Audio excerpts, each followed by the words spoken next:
Hello, everyone, and welcome to another edition of the Arlington Weekly News. I'm Craig Nolan. Thanks for joining us. And I'm Daniel Pineda. Rich Masabny. And this is our post-Labor Day show 2010. My goodness, where is the year gone? It's flying by. The school kids are back in school, and we're all still here. So I hope you had a safe and enjoyable summer. And we have our usual things lined up for you tonight. News and Community Bulletin Board. Rich is here with his reviews. Also, Lily Whitesell Carvalho is here talking about it ain't easy being green, right, Lily? Or rather, it's easy to be green. Or it's easy to be green. Well, I guess that's the Kermit line. It's easy to be green, right? Yes. And then Rich doing double duty again tonight, interviewing a couple of ladies from Latin American Harp Festival. Am I correct in that?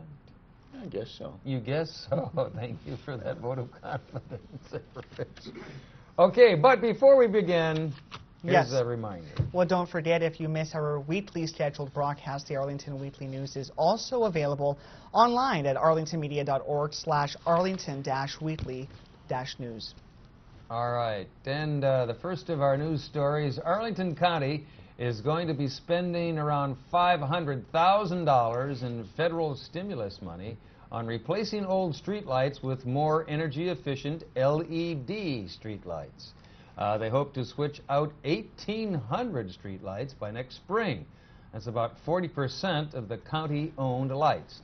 After this initial effort, Arlington plans to install 500 new streetlights each year for the next 6 years.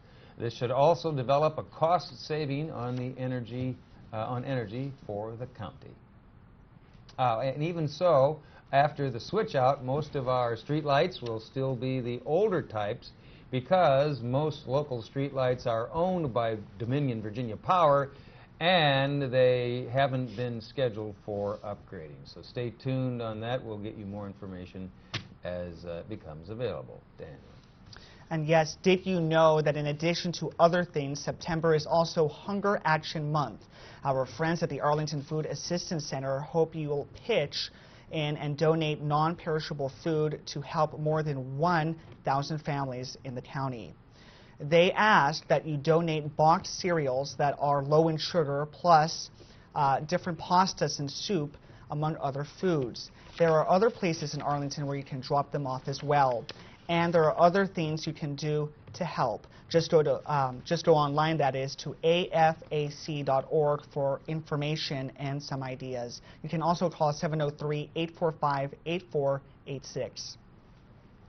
All right, elsewhere in our news items, if you walk or ride a bike around Arlington, you know that not everyone is aware of the basics of safety.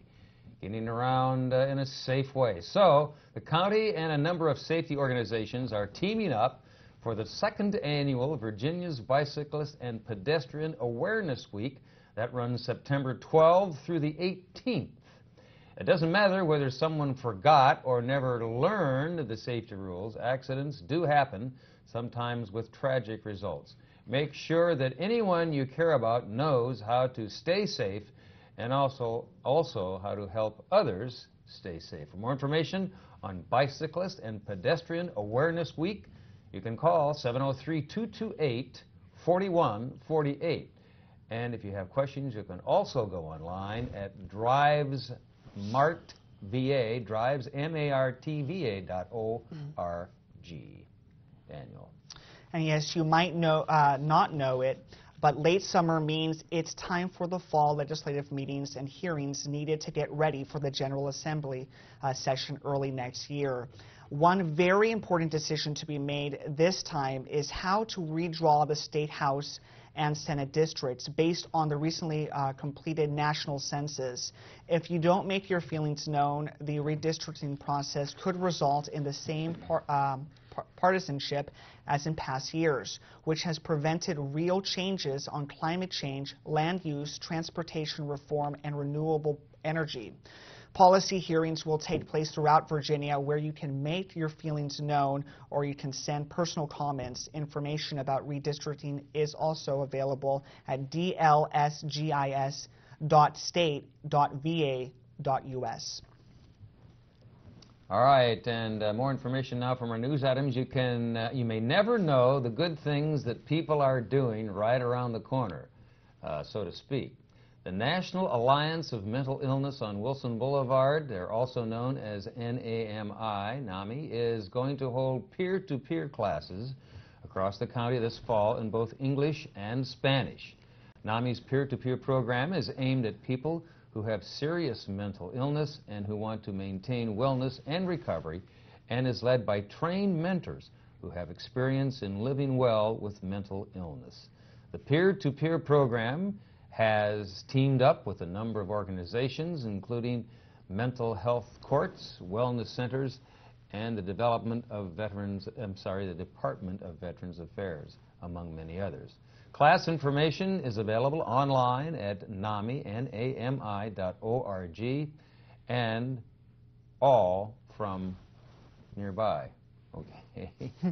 There we go. Daniel. Yes, and if you've been by the Columbia Pike Library recently, did you notice the new artwork on the walls of the children's literature section?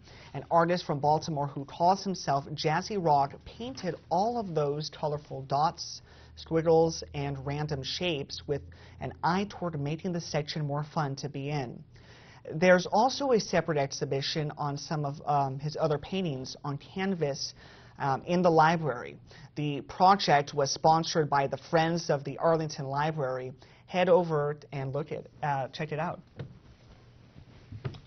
All right, another news items. Do you know of a local student in the 5th through the 10th grade who plays a musical instrument? The student might be interested in auditioning for Prelude, the Arlington Youth Orchestral Program. That's coming up on September 25th. There's a chance to get in on the ground floor with with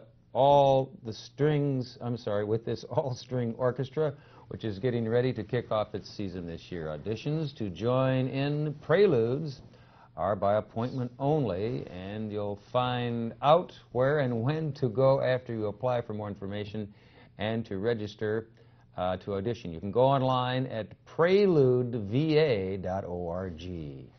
Daniel. Yes, and now let's go on to Rich Masabny with his reviews. All righty.